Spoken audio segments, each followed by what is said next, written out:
Hello, everyone, and welcome back to Hardcore, the Human Design podcast. I am Miko, and on the other side of the world, we have Celestina. Hola. For everyone that doesn't know, I am moving to Spain, so that's why people keep talking to me in Spanish. Oh, that's really funny. I forgot you were in Spain / moving to Spain. When I said that, I was just embracing Using my all your American... open centers. Yeah, embracing my open centers. Cool. Okay, well, that being said, our episode today is going to be about Drew Barrymore. You probably figured that from the title, because we probably named it something along those lines. But yeah, we have decided to do it a little differently today. Celestina researched her life, and if you haven't listened to us before, we both don't really follow celebrities, so I have no idea about her life. I know that she played in Charlie's Angels. I really like her as a person. She seems nice. I mean, I never met her personally. But the way that we've described her when we talked about her was that she really feels like a big warm hug. So we already had our assumptions of what her design could be, what her type could be at least. Also what her profile could be, and we were very close or right in a lot of these aspects. We were pretty close. Yeah. Oh, yeah.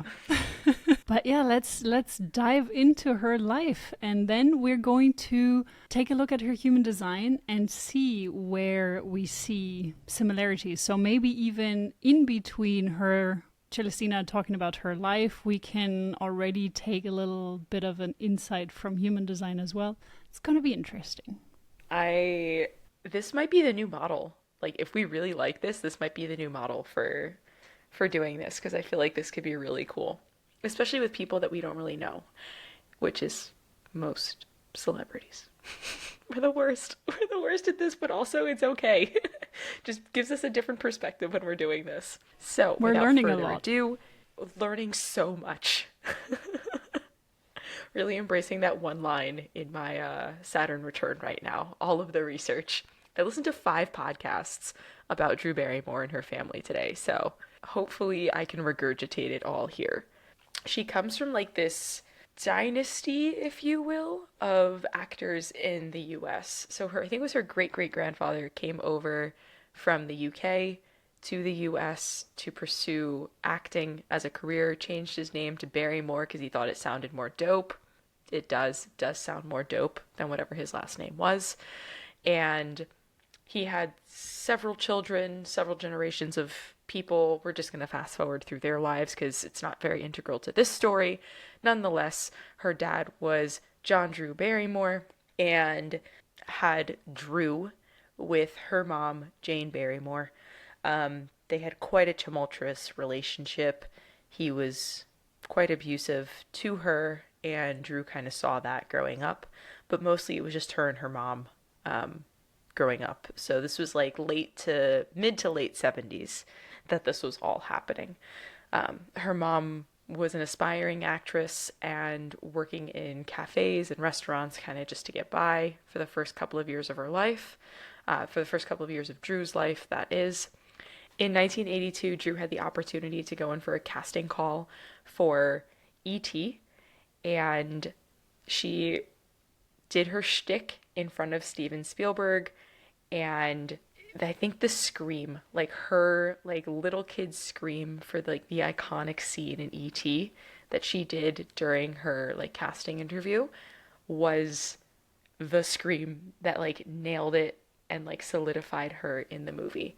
And that's really what started her career at the ripe old age of like 6 or 7, which is crazy to think. She gets E.T., has an amazing relationship with Spielberg as the father figure that she like never really had, and she kind of reflected back on that in one of the interviews she did on Armchair Experts with Dax Shepard, which is such a good episode. Highly recommend if you haven't listened to that episode, just to gain a better understanding of Drew and her story.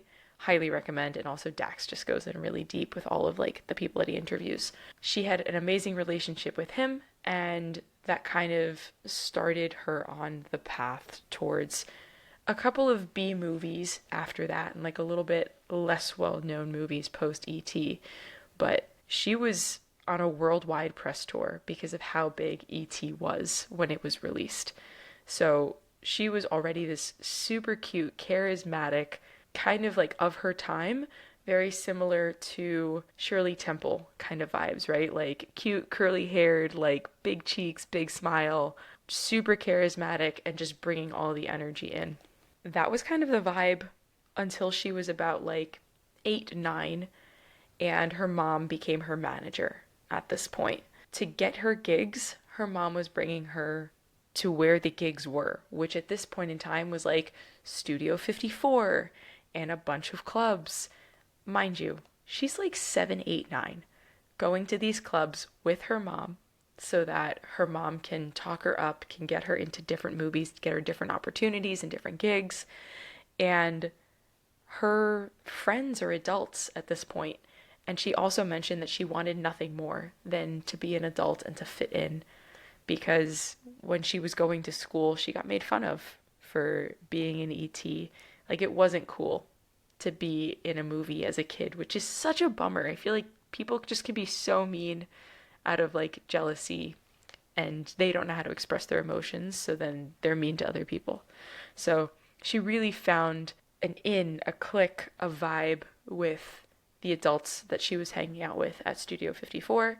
And when she was 9, she had her first sip of beer.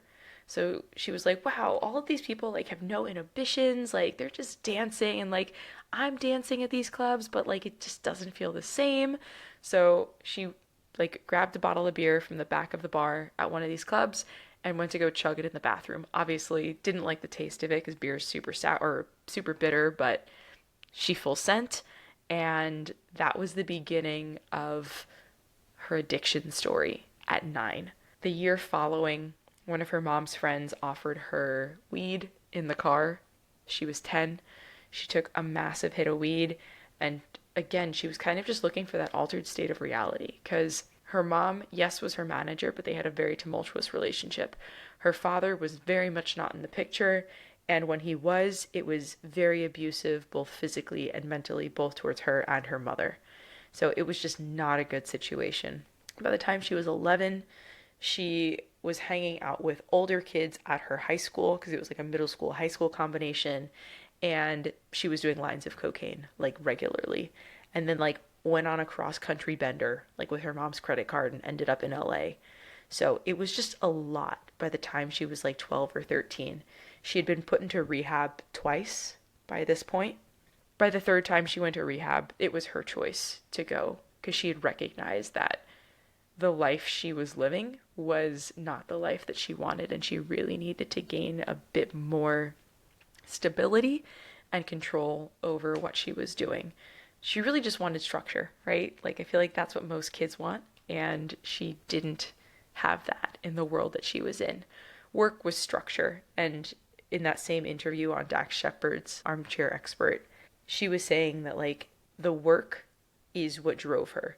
As a kid, like, that is the most seen she felt, that was the most structured she felt, and rather than feeling like she had to find that escape through drugs and alcohol, it was the work that fueled her. So I thought that was really interesting.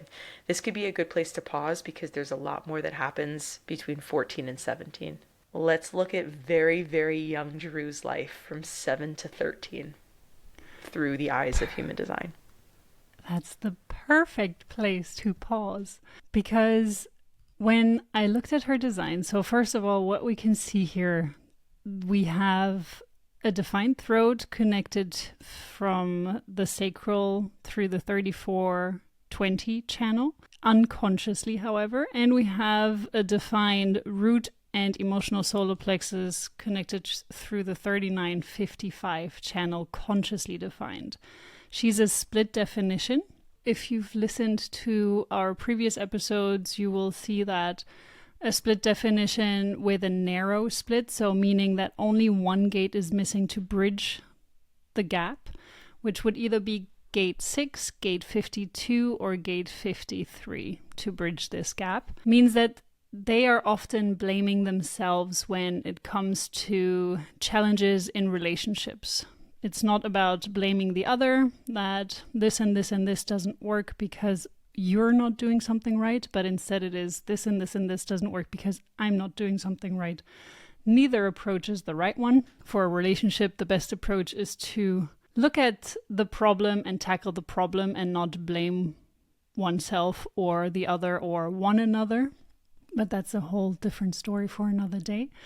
But this is one thing that we can see in her design. So she is putting the blame onto herself when things don't work out within work relationships, within private relationships, romantic or friendship, no matter what it is. She has a completely open ego with gate 25 and 37 pointing towards it.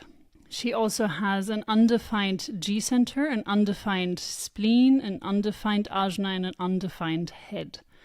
So looking at all of that, what we can see is with the undefined G-center is that the environment really impacts her a lot. And we can already see with what Celestina has explained that her mom taking her to such adult, grown-up events and places, that was a big impact for her. So she saw people around her. She wanted to also feel less inhibition or uninhibited towards life and her experience with life. And this probably stems from the undefined G-center, but it also is connected to her 4-6 profile. So her 4-6 profile means that as a 6 line, you're also experiencing a lot of the energy of the 3rd line, especially from 0 to approximately 30 years of age. So for many 6 lines, they experiment, they try things out, and in her situation, her being placed into these environments with an undefined G-center is creating a lot of challenges. So she is bumping into life right, left, and center. This is an unconscious thing, a physical thing that is happening as well. So that is, again, amplifying this, that this is her body is physically in these places and she's physically experiencing this bumping into life with alcohol, drugs, addictions, the adults in her life. So a lot of big impacts. And as well, she has an undefined or open G-center actually, which is also again creating this, am I really good enough for this world? What can I do to be better in this world? One big thing that Celestina has mentioned regarding her work providing her stability. So we're going to dive into the variables, and this is actually, we really didn't communicate about this, what Celestina was going to talk about, or anything like this. And I just felt I really wanted to dive into her variables this time because we have her exact birth time. It seems to really be very exact. As you can see, it's 11:51 here, AM. And also in certain platforms where it's more mainly about astrology, it says that this is the exact birth time. The birth time reliability score is very high. So let's assume that her variables are also exact. And the ones that I focus on all of them, but the ones that I wanted to talk to you about right now is motivation and perspective. Because she is someone that really needs structure in her life. And she also needs security. So in the motivation tone 1, you have security, which is a big, big thing for her. And even though she's not a line 1 in her profile, it still means a lot to her. So she needs to have a certain structure when she's approaching something, and she needs stability and security to do so. So for her, the way that she found stability was through her work, as it seems. And I don't know how stable she was in her family life. It doesn't seem there was a lot of stability there. I don't know if she was living in one home consistently. I'm not sure about that. So that can already provide her with a certain form of stability. But for her to really have it in her own hands, that's why she felt work was the place that she can gain that. I mean, she's under 14. The stability piece, a bit about that. Her paychecks were paying for her and her mom to have a home. So with her second movie, she got paid 6 times more than she did in E.T. So there was a lot of pressure on her to succeed she had adult pressures by the age of like 8 to succeed and pay bills, which is crazy. Yeah, really crazy. But it makes so much sense that work was so important for her, especially because it provided her with the sense of security. It provided them with a home with not just mental and emotional security, but also physical security. Of that same vein, working with Steven Spielberg was her security in the adult figure piece of it, right? Like that, seeing that first and having a taste of that first was what she kind of expected the rest of her jobs to be, and how even though she was a kid, she could make different requests or perhaps even like suggest line changes like she did in E.T. However, that was not the case with future directors that she worked with. It was not the same collaborative environment that she had anticipated having had with Steven Spielberg. So there was definitely a lot more security that she felt and a lot more like parental vibes that he was giving. And I'll give some more references as we go continue through the timeline as well. Also, a really interesting point that she felt seen and safe and secure with Steven Spielberg. So the motivation part of it, you can also see color 5 guilt and transference is hope. So within motivation, you will always have a way of how you should operate and how you should not operate. And this is something that will fall into place. It is not something that you need to make it happen, but it is really something that falls into place, and you will swing back and forth between the two the more that you work on yourself. So the more self-reflected you are, the more you're following the proper nutrition, and I don't really like to use diet because it feels restrictive. But the more that you follow your, in this case, determination, so the way that you eat in human design, then you follow your environment. So then comes the perspective part of things, and then comes the motivation. So it's really, you build upon a structure and it becomes more and more subtle in the way that you're operating.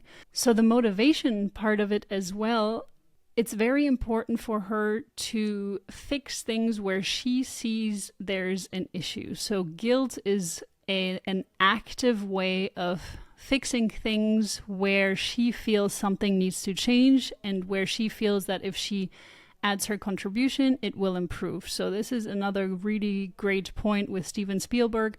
She felt safe, she felt secure, and through that, she was then able to really make the changes that were correct for the role, correct for the movie, essentially, instead of going into her transference. And the transference of hope that's here, if you're watching, then you can, it's a passive way of going through life. It is well, yeah, let's see, everything's going to be fine, it's going to turn out well, instead of really actively making a change and making an impact.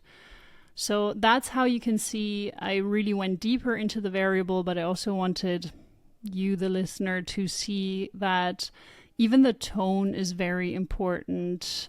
When you dive deeper into human design, it becomes very important to look at color tones and bases as well, not just the line, because it provides you more insights. So how do I navigate life with my guilt motivation?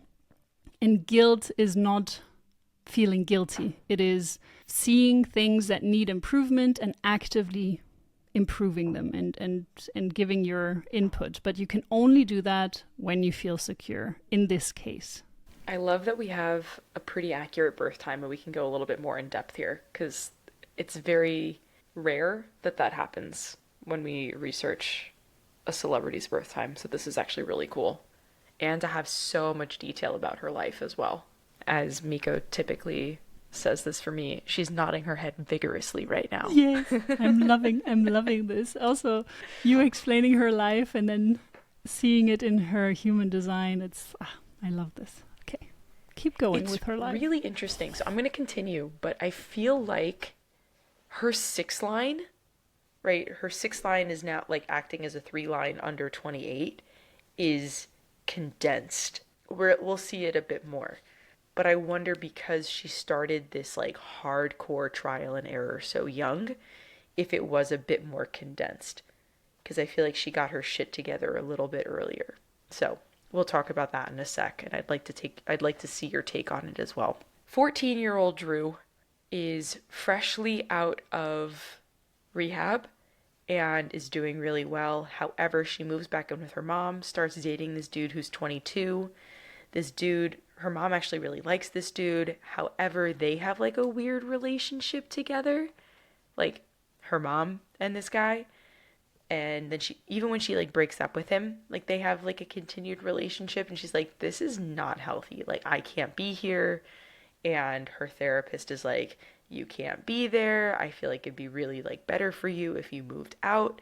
So at 14, Drew basically files for like divorce from her parents. It's called emancipation, but it's basically like divorce from your parents.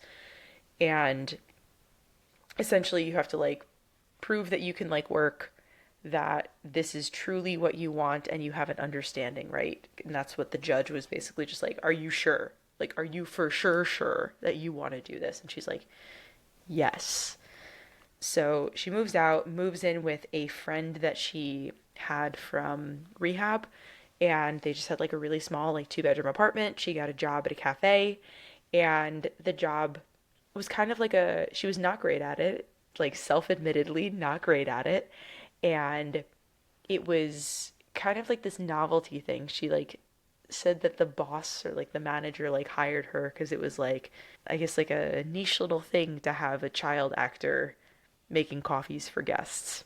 Anyway, she met Cameron Diaz while working at this place. I think she said it was like called the Lounge Coffee Shop, but it was like quite the place back in the day. And they became really good friends. So Cameron Diaz came in one day and she's like, yo, are you gonna like go to this casting call this afternoon? She's like, nah, I gotta work. And her boss is like, I think you should take this opportunity. Basically being like, you suck at making lattes, go live your dream. And she just like gave him the apron. She's like, you know what, you're right. And then just like started auditioning. That's the word I've been looking for this whole time. Audition. Jesus Christ. I just googled it and I was like, oh yeah, I know. But yeah, you intercepted it with your mind. Undefined head in Ajna. I love that we can do that. At this point then she like left her job, started hardcore auditioning for a variety of different parts, and then started getting some kind of like scandalous parts, right? She really embraced the like Hollywood bad girl external vibes, like started wearing black, like leather, just was like doing nude scenes, was doing like cover shoots of magazines, like half nude, half not. And this was through her teens. Like, she's in her mid-teens at this point and is really embracing this like bad girl lifestyle. She got together with this one dude and they were married. I think she proposed on like day 6, and then they immediately got married that day as well, and then divorced 51 days later. Dude, tell me this isn't a 6 line in their 3 line phase, doing all of the things. Oh my God. I think one big thing to note here is during her nude cover shoot, Steven Spielberg sent her the cover back. They had photoshopped it so there was clothing on her, and he also sent her a blanket that had embroidered on it, cover up. So I feel like that is a genuine person who cares about her, right? Like, that's something a parent would do. So I think that that's also really important to hark back to. And she even said in the Dax Shepard interview that their relationship, like they jokingly say, like she was his first kid. So they genuinely do have that like father-daughter relationship, which I think is really special and probably very much what she needed. We're going to break in her late teens, early 20s, where she's Hollywood's bad girl. and not landing parts. Her actual biological father wasn't really in her life, right? At this point, he would call and ask for money. And that was another thing that she had to like role play through in therapy. She couldn't get her like actual dad on the phone, like in therapy. And one of the therapists in rehab was like pretending to be her dad, and she had to like work through how to say no if he was asking for money. So her biological father in her life, it was physically abusive if he was in her life or asking for money. He was also an addict himself, so he didn't really know how to have a relationship with her in that capacity. That's very sad. Well, let's see what happens with that relationship later down her life. I don't know if anything changes there, but what we can see in her human design with that undefined spleen. So an undefined spleen has a tendency to hold on to things that aren't good for her. And I would also be interested to see his chart, but what may have happened here is that he has a defined spleen, and that's why it was additionally very difficult for her to say no. It's one of the hardest things to learn, to say no with an undefined spleen, especially if the other person has a defined spleen, or maybe you're even defining the spleen together. So she has a few gates coming out of it, 18, 28, and 50. So there's quite a potential for her to define it with her father. What I find interesting every time I see such a chart, so we have a manifesting generator. And a manifesting generator means that the sacral is connected to the throat, or a motor is connected to the throat, and the sacral is defined. In this case, we have the sacral directly being connected to the throat through the 3420, but it's unconscious. So this is an extremely fast knowing in the now. And however, we also have an emotional manifesting generator. So her emotional solar plexus is defined through the individual wave.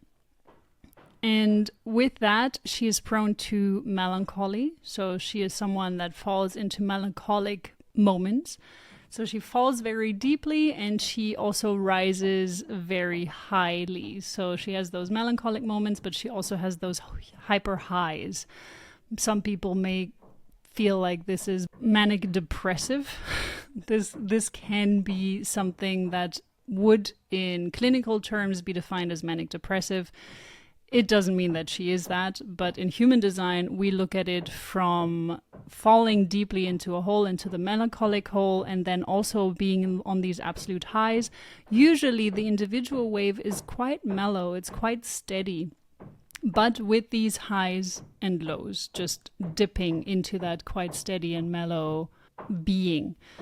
And what I find so fascinating about this with the emotional solar plexus defined is that she still needs to take her time to wait for clarity. So on one hand, on the unconscious side, she has this, I need to make a decision right now. And on the other side, on the conscious aspects, thankfully for her, this is conscious. Her emotional solar plexus is consciously defined.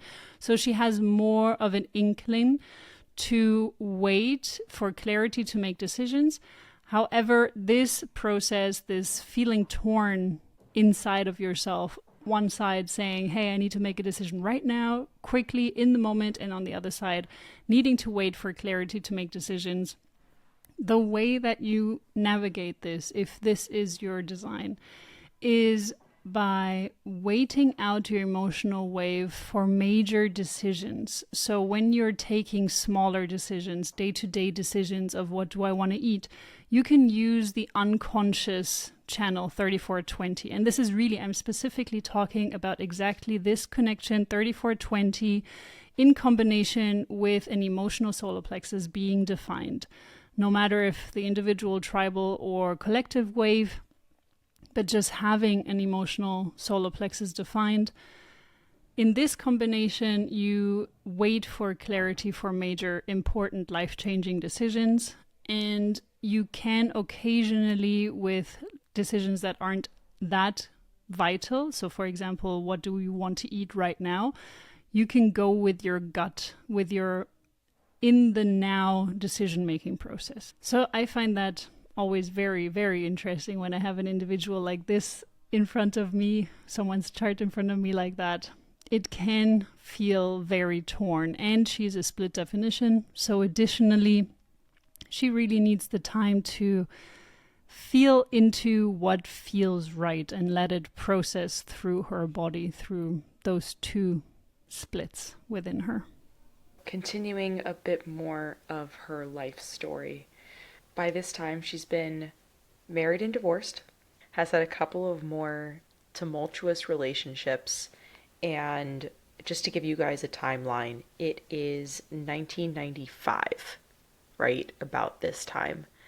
And this is when she starts changing her vibe from Hollywood's bad girl. She's not landing the roles that she wants as that. And she was on a late night show in the 1990s and wearing this like blue crop top, jeans, like very mid 1990s vibe. And the host, who slips my mind, insert 1990s equivalent of Jimmy Fallon or whatever into there. And he was like, oh, like, I heard that, like, you just want to, like, party and dance. And she's like, yeah. So the band starts playing. She gets up on his desk, like, dances and then flashes him. And then, mind you, she's, like, on, like, a press tour, like, for her new movie. And all he does is, like, ask her about her shenanigans.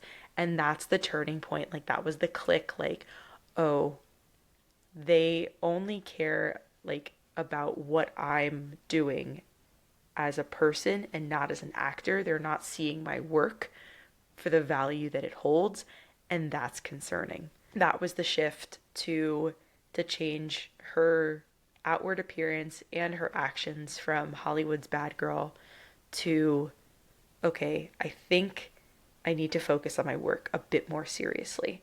And this is why I asked you, Miko. I wonder if she had that switch a little bit earlier because her trial and error was so hardcore, so young for an extended period of time. So this aha moment came in like her early 20s. And at this point, she was starting to reach out to fellow comedians, fellow actors around her age. And the first comedian she reached out to was Adam Sandler. And she's like, I love you. I think we should do a movie together. And I think you'd be great in like a rom-com.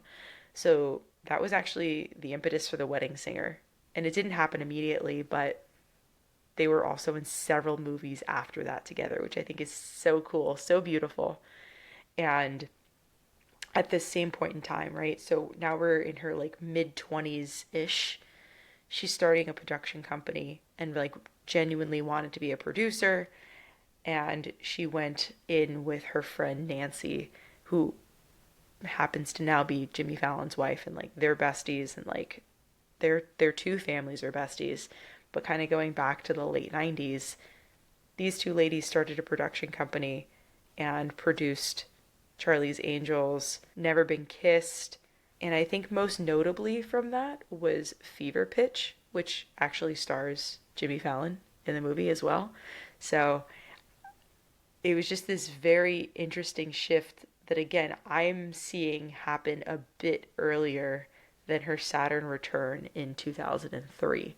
A lot of this was happening in like the late 90s, so her like 22 to like 27 phase, which I just think is interesting. So she really, in this time period, turned that bad girl model around. And in my mind, this is what I remember as a kid, like watching these Drew Barrymore movies and just being like, oh my God, she's awesome.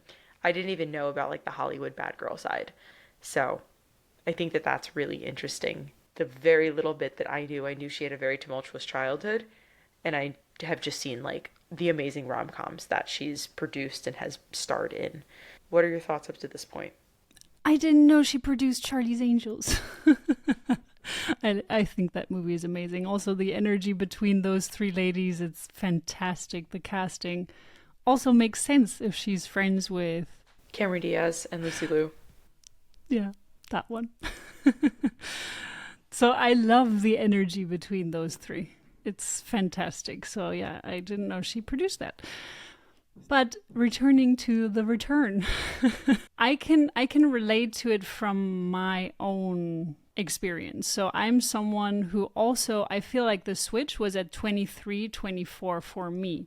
This was really the moment where I started to change my diet. I started to study for the health practitioner. I started to drink less alcohol. I had already stopped smoking. So for everyone that doesn't know, I smoked for 7 years of my life, and I stopped when I was 19. Don't do the calculation. But it was also a very, very wild childhood, teenage years. And I think I can very much relate to her process. I don't know why that is happening. And I also don't feel like me personally, I had my S together by the time I was 24. But this was the starting point, and it took quite some time before this whole transformation happened. And I feel like this may be the 7-year process. So it's said that within 7 years, your whole body has renewed, all the cells in your body have renewed. That is not true, by the way. For everyone that still believes that, that is not true. But we have this in traditional Chinese medicine that this 7 years of your life is always an important marker. So you have 0 to 7, 7 to 14, 14 to 21, etc. And you also have a certain time frame in which it makes sense to have kids. So that would be 21 to 28, according to Chinese medicine, traditional Chinese medicine. These days, everything is very, very different. But that is thought to be the best time to reproduce. I'm going into a very different direction right now. However, what I'm trying to say here is that basically I feel like this was a shift for me personally that happened with 23, 24, and it continued onwards. I mean, it's still continuing, but I really felt like it took around 7 years to be something that I live by, and that was part of who I was. The whole transformation period was much faster, but if I look at it from hindsight, it makes sense to me that it was a 7-year process. And I think that this is also what happened to her. There was this initial spark, this is the moment that I realized, that I recognized something needs to change. And that was for me as well. Something happened where I was like, okay, something needs to change.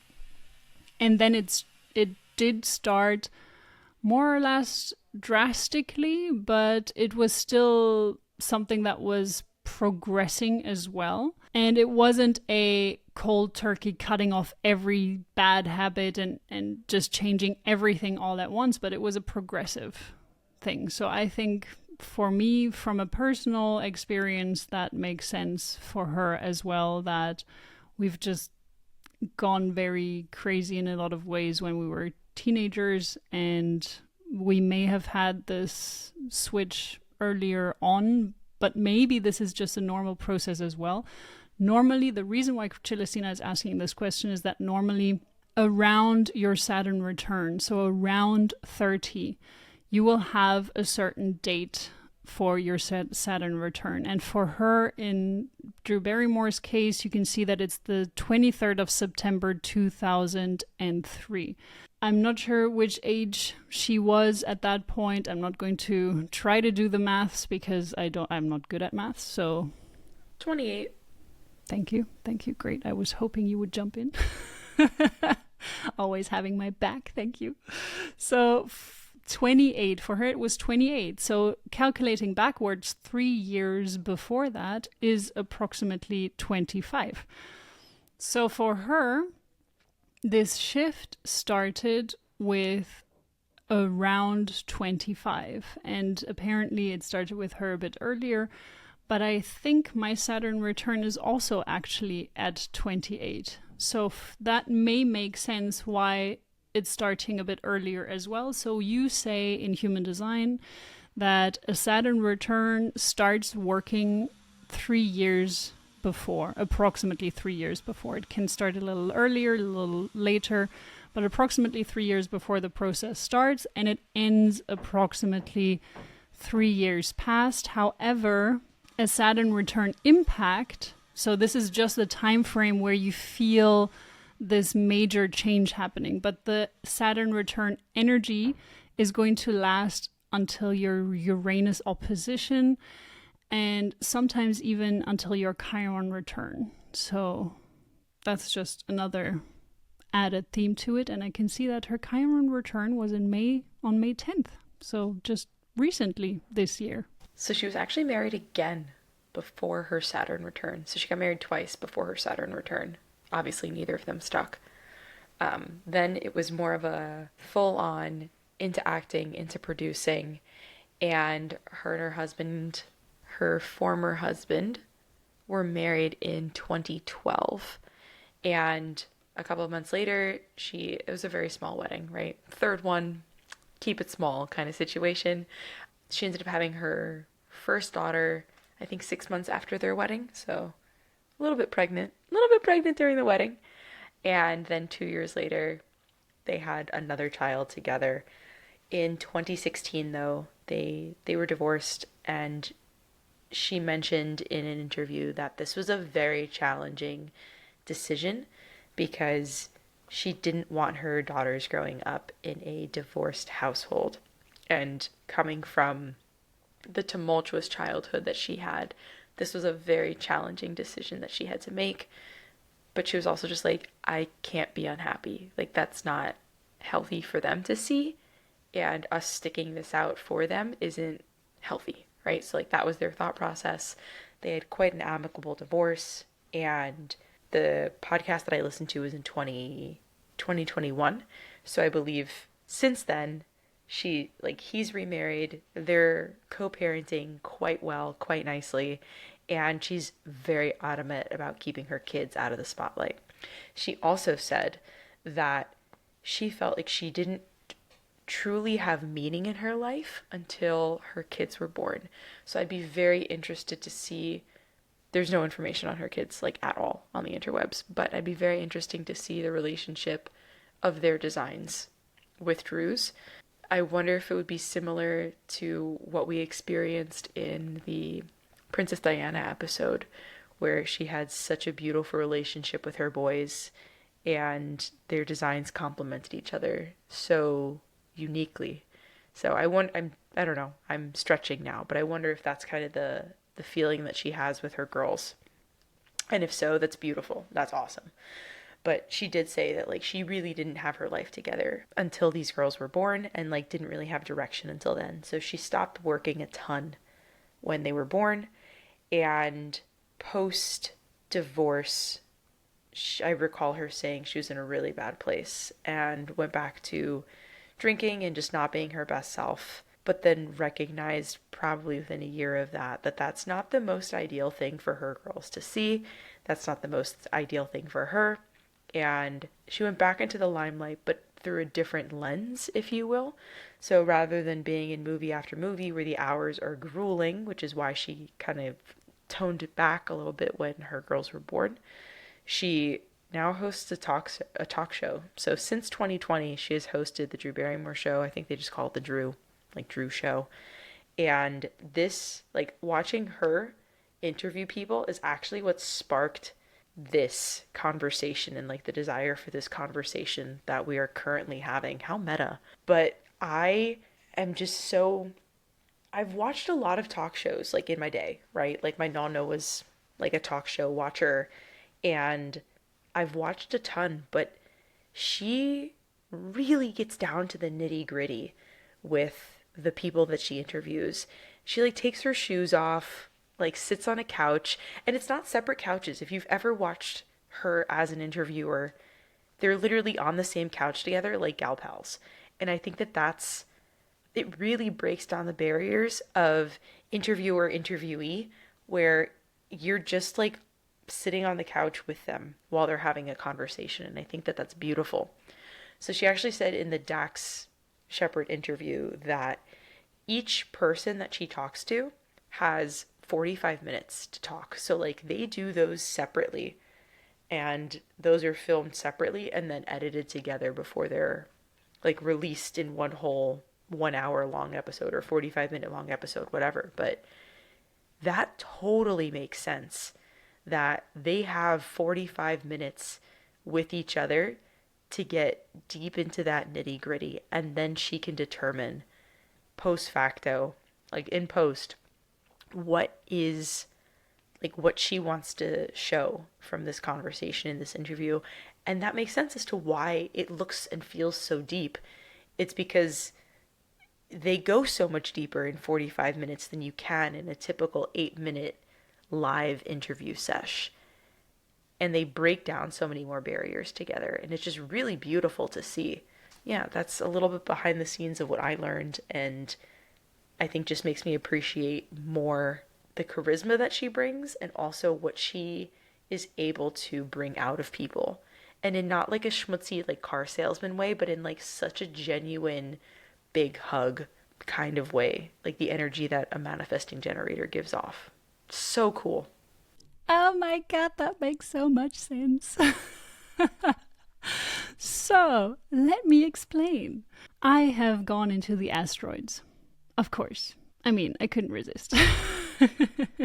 And in her asteroids, you will see. So I focused on a few different areas. I looked at gate 59 because this is her conscious earth. I looked at her 3420. I looked at especially the 59-6 channel because this is really about breaking down walls, and it's also a very fertile channel, but not just for making babies, but actually for creative projects as well.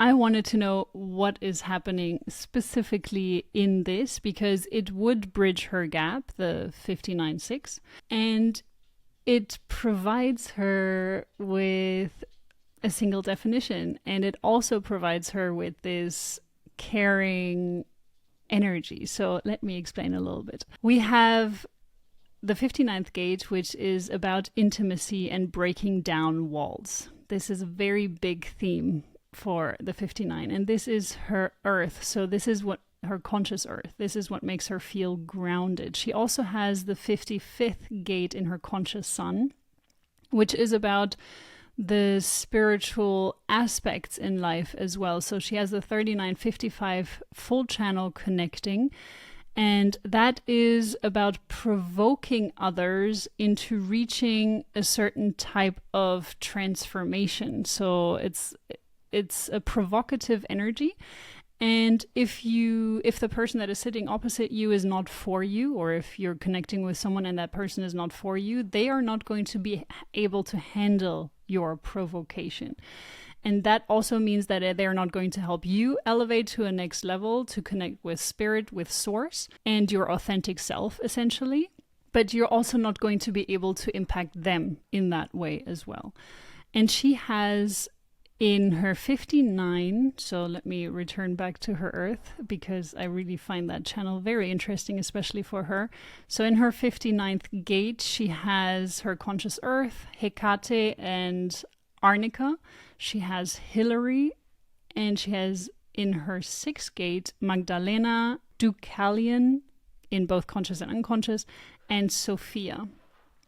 Those asteroids are so fascinating because Hecate and Arnica are both asteroids that are about a healing approach. They bring wisdom, they bring intimacy, and it's really about the depth of intuition in relationships. It helps, these asteroids help guide others and also herself through transformative emotional experiences. So sitting on this couch with them, being so intimate and close, not only physically sitting close by, but also going into depth, uncovering what needs changing, as we've talked about already in the motivation variable. What can we do to improve each other, to improve our relationship? And she's really a fantastic guide in a lot of aspects as well. The 6th gate, which is about boundaries and conflict resolution, with Magdalena, Deucalion, and Sophia. So again, a lot of wisdom in this with Sophia. If you know Greek, Sophia means wisdom and clarity. The Deucalion is again about transformation, but being very resilient in this process. And that gives her strength to navigate emotional challenges, but also seek resolution within these conversations. So she's really good at exactly what you're describing. No surprise there.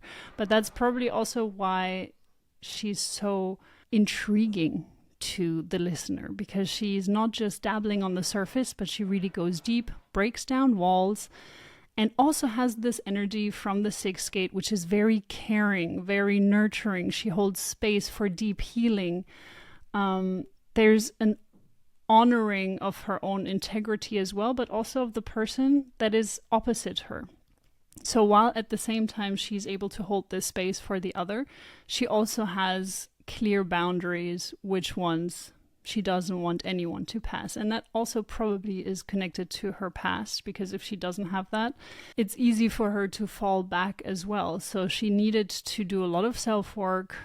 She needed to have a lot of clarity in how to navigate the world accordingly so that she doesn't fall back into these challenges.